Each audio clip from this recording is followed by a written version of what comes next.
On the spot news media, we got the latest news. We don't care about the views, we just representing right. Put local news internationally every night. On the spot, wave that Jamaican flag from left to right. Let's get it right, y'all know the type. We ain't dealing with the hype, we make it take flight. Yeah man, my viewers and subscribers, what go on. A blessed and wonderful Wednesday evening to each and every person out there tuning in to On The Spot News Media. Now, my peeps, I don't know how we do it over on this side. So we have a few stories to share with you, the regular members of Chan Public and also members of the diaspora. So please like the video, share the video, watch the entire vlog so you can get a full understanding and a better appreciation of everything we are going in Jamaica. So watch us now, my peeps. We're going to kick it off with some updates. And the first update is coming out of Western Jamaica, where this parish court judge, Trelawney Parish Court Judge, Ruth Lawrence, allegedly took her own life. Now, make we dive down into this thing here and give you the meat of the matter. Now, she is from the community of Coral Spring Village and said to share the premises with her 47-year-old spouse. She was 59 years of age. Now, I'm going to give another official police report. I want to listen carefully to the details of the report and then tell me in the comment section if all of what was said makes absolute sense to you. Because it don't make much sense to me still, but anyway, hear what the police report states. So the circumstances reported by Ruth Lawrence's spouse is that approximately 5 a.m. on the date in question, he knocked on her door to invite her to their regular morning run. He stated that she did not respond, which was unusual, believing she may have been resting or unwell. So he proceeded to his morning run alone. Note: upon returning, her spouse stated that he prepared breakfast and lunch for her sometime around 9 a.m. He stated that he observed that she still had not exited the room to go to court, which was her usual weekday routine. So he assumed that she may have called in sick and attempted to call out to her but received no response. Him still not go in the room or say anything at all to her. Now he stated that between 1 p.m. and 2 p.m. he approached the bathroom door and heard the now deceased moaning and groaning as though experiencing abdominal pain or diarrhea. At approximately 4 p.m. now in the evening, my peeps, look on the massive time gaps. He again knocked on the door and asked if she was okay. He reported that she responded in anguish, saying that she could not move. Now, this is when he got concerned.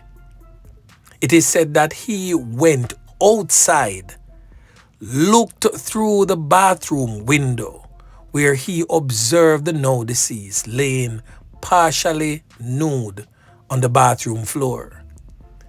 It is stated that he then re-entered the apartment after he threatened to contact the police. The deceased reportedly dragged herself to the door and opened the door slightly so. He stated that the door was open and he found her lying on the ground, still responsive. He noted that The presence of feces and vomit was nearby. Her spouse then stated that she allegedly told him that her stomach was burning and that she ingested a poisonous substance. Now, he stated that he attempted to assist by cleaning her up and giving her charcoal, believing that it could help to neutralize the effects of the substance. He stated that he then placed her on the bed and began to clean up the apartment. Whilst doing so, he discovered a bottle containing blue liquid, which he recognized as paraquat, said to be a toxic chemical herbicide commonly associated with fatality if ingested. He stated that sometime after 7 p.m., he observed that she was a bit unresponsive but reported that he could still hear her heartbeat. He then transported her to the Falmouth General Public Hospital where she was pronounced you know what at 7:18 p.m. Now, my peeps, wanna hear the whole ordeal, and that's the husband's account. He further disclosed that in recent weeks, the judge had appeared visibly stressed and emotionally burdened, particularly regarding to work-related matters. He stated that she had been expressing distress about her job and was deeply troubled by an impending job transfer. So according to her spouse, the situation had been weighing heavily on her, although she had not previously made any mention of self-harm or any mention that she would probably take her life soon after. I don't know, my peeps, because this no sound like her spouse. This sound like is a roommate where she live with. Whole heap of holes in that story as to why he waited until 7 p.m. to take the ailing woman to a doctor. Really, really suspicious. So we await the police continued investigation into this one. Yeah, man. Now the next thing that we're going to talk about, my peeps. The intensified outrage that is happening over there in a section of Seaton Crescent in Sav-la-Mar between residents and police and military personnel. I spoke about it in this morning's vlog. Now, the now deceased man is presently on your screen and he has since been identified as Desmond Montague, otherwise known as Monty in our streets. Now, residents are stating that the police murder him, brawling, barefaced, brutally and unjustly. So we're going to hear from another set of residents said to be family members. And then, of course, on the Spot News Media, I go give you a little bit of the meat of the matter. Now listen. I hear shot them fire. After the shot them fire, when I went back over there, after I want to speak to first, so you come and talk to you, me about mother yard. I still go and kill my nephew. He said to me, sir, you know what he work with that way. As the first officer said to me. The youth get killing underpants in his house. Sleeping, so obviously they wake him up and kill him in his underpants. So we need to know and we need justice. We need justice. Police are wicked. We need justice. We need justice. And you know violence now go on in the community and no violence now go on in the town. The community under Zozo from 3N. The community under Zozo from 3N then could unlock up whoever them kill. No shoot out. You know shoot out. I can't kill you in the house. I was right here, turn upon the wall right here. I can't kill you in the house. No shoot out or none. The system can't work this way. The police commissioner and alter the system. It can't work out. You can't kill someone in Jamaica and then tell them about they have gun. The killing have to stop. Now, whilst on the spot news media don't know for sure if there was indeed a shootout, because up to news time, when I see the police them push out a strap, they say yes, at this them get off him. They could have it, but decide to not show it, we don't know, because I know all the while them show it. But what I do know is that Desmond Montague is not no saint as how the residents are painting it. Now, Desmond Montague was indeed a member of a criminal organization, which many of his criminal counterparts and friends were taken out either by the security forces or by criminal rivals. Indeed, we do agree that he has been walking the straight and narrow for a little while back. But that is notwithstanding that he may have gone underground again and gotten himself into things that he has no business getting into. Hence the reason why he was a person of a police, military-led, targeted operation. So Desmond Montague was definitely not an innocent man, as the residents want to have it. And I'm not downplaying the claims of the residents, stating that it was an extrajudicial fatal knockings and clappings again. But what I'm stating, he was no angel.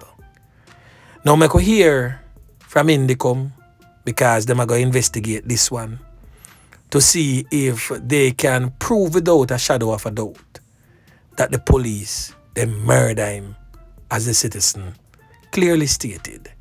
So anyway, make we continue.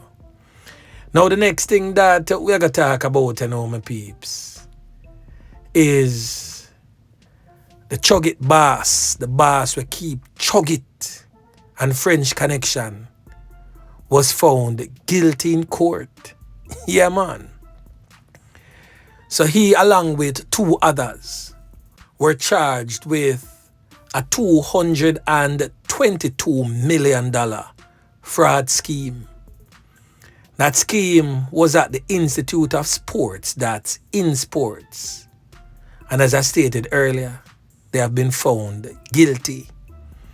So the Chug it boss, the French Connection boss, party promoter, this brother presently on your screen, identified as Andrew Wright, and his co-conspirators, Rudolph, Barnes, and O'Neill Hope, were all found guilty. They were found guilty yesterday in the court. Now, Chug it boss, that Andrew Wright, was found guilty on 13 counts of fraud.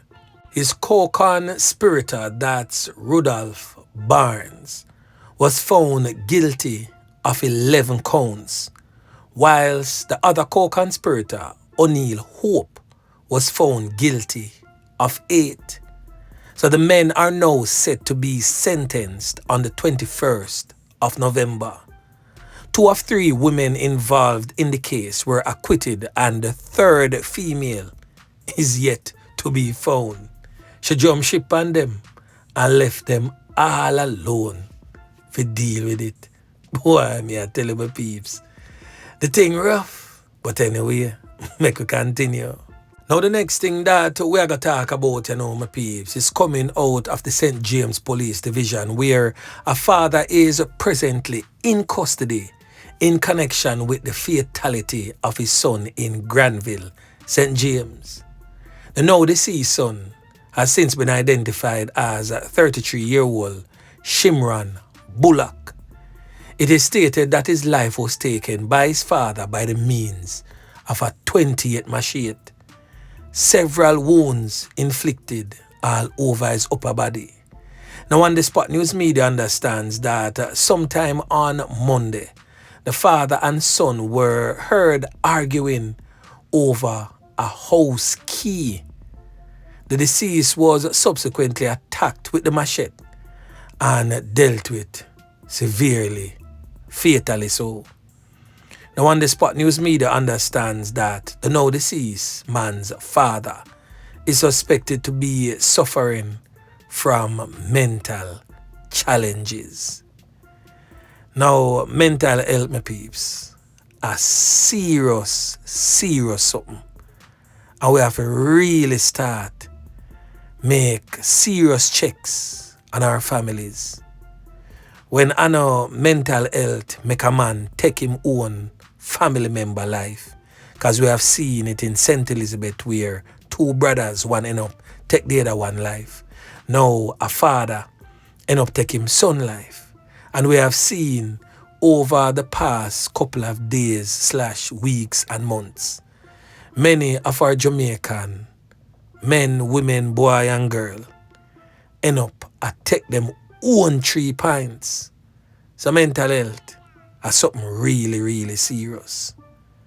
So we are going to hear from the head of the mental institution here in Jamaica. We are talking about down at Bellevue or down at Madhouse, where some people call it, but it's Jamaica's one and only mental institution.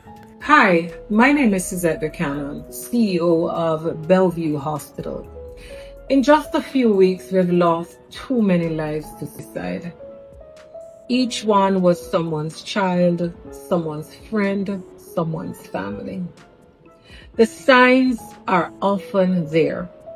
Withdrawal from loved ones, sudden mood changes, talk of feeling hopeless, or even giving away prized possessions.